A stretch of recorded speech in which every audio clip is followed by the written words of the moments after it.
Assalamualaikum warahmatullahi wabarakatuh. A'udzu billahi minasyaitonir rajim. Bismillahirrahmanirrahim. Alhamdulillahi rabbil alamin wassalatu wassalamu ala asyrafil anbiya'i wal mursalin wa ala alihi wa sahbihi ajma'in. Subhanaka la ilma lana illa ma 'allamtana innaka antal alimul hakim wa la haula wa la quwwata illa billahil aliyyil azim. Jadi pelajar-pelajar yang dirahmati Allah sekalian, insya-Allah pagi ini Ustaz memberikan penerangan ringkas mengenai pembelajaran pada hari ini, iaitu pelajaran Sharaf Pondok 4. Kita masuk bab yang kedua, bahagian yang seterusnya, iaitu sulasi mazid. Sulasi mazid, yang mana sulasi mazid ini dia terbahagi kepada lima bab. Jadi untuk hari ini penerangan untuk satu bab sahaja. Kita tengok al-babul awal, seperti mana yang telah Ustaz hantar nota pada grup kelas. Pelajar boleh lihat. Tengok wazan dia infa'ala yanfa'ilu infi'alan. Ini sulasi mazid yang ditambah dua huruf. Apa yang ditambah? Asal sulasi itu fa'ala, 3 fa ain lam fa'ala. Jadi apabila dia ditambah dua huruf, dia ditambah huruf alif dan nun di awal kalimah. Infa'ala, dia jadi fa'ala, dia jadi kepada infa'ala. Mauzunhu, mauzun dia inkasara yankasiru inkisaran.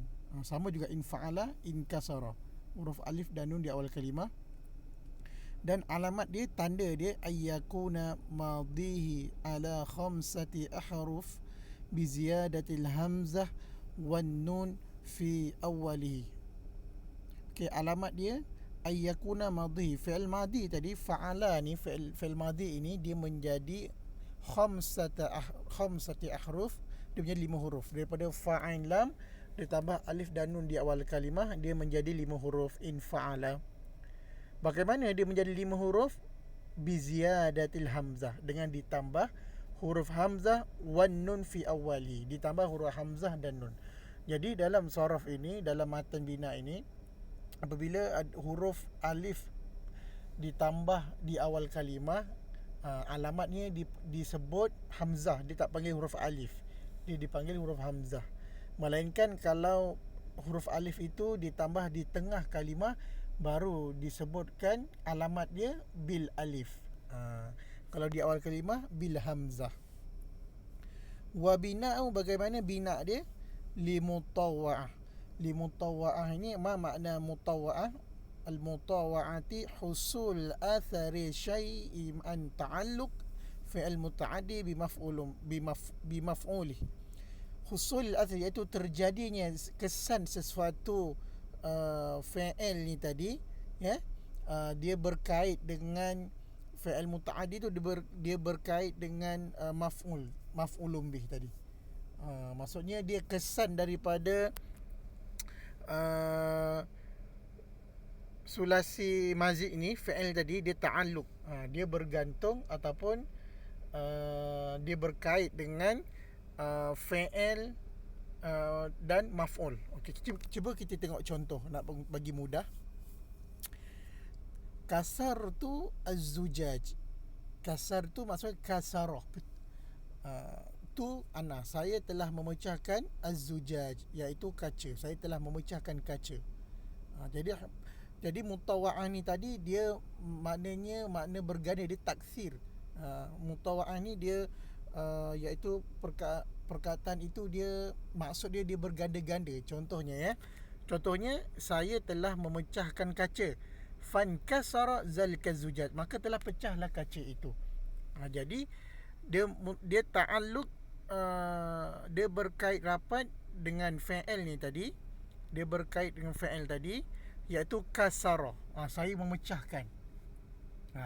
Contohnya, saya telah memecahkan kaca, maka telah pecahlah kaca itu. Itu maksud mutawa'ah. Maksudnya mutawa'ah ni dia asalnya fi'il tadi dia saya memecahkan. Maka telah pecahlah kaca itu. Jadi dia ta'alluq dengan maf'ul dia, maf'ulun bih. Okey. Jadi untuk hari ini yang lebih pentingnya kamu hafal matan dulu.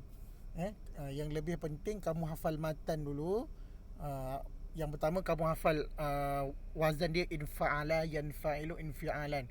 Kemudian yang kedua kamu hafal mauzun dia inkasara yankasiru inkisaran. Alamat dia ayyakuna madhihi ala khamsati ahruf bi ziyaratil hamzah wa nun fi awwalihi. Kemudian bina li mutawa'ah. Nanti setiap bab dia ada bina masing-masing. Cara bina ayat ni dia ada kategori masing-masing. Ada yang mutawa'ah, ada yang mubalaghah, ada yang musyarakah. Jadi untuk bahagian ini dia sulasi mazid ditambah 2 huruf. Bab infa'ala yanfa'ilu ini dia secara lil mutawa'ah. Kemudian misal kasartu az-zujaj fankasara zalika az-zujaj. Jadi dalam bab ini dia hanya menggunakan fi'il muta'addi sahaja. Fi'il lazim dia mesti kena guna muta'addi. Kalau dia guna misal yang lazim, maka dia tak jadilah mutawa'ah tadi. Ya. Jadi fa inna inkisara zujaj, maka sesungguhnya kaca yang telah pecah tadi dia atharul hasalat, dia kesan terjadinya daripada ta'alluq kasri.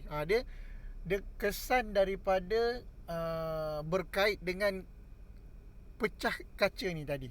Yang memecahkan kaca dia kasril lazi wa fi'il muta'addi. Kerana dia al-kasri ni menunjukkan fi'il muta'addi. Fi'il muta'addi iaitu fi'il yang memerlukan maf'ulun bih.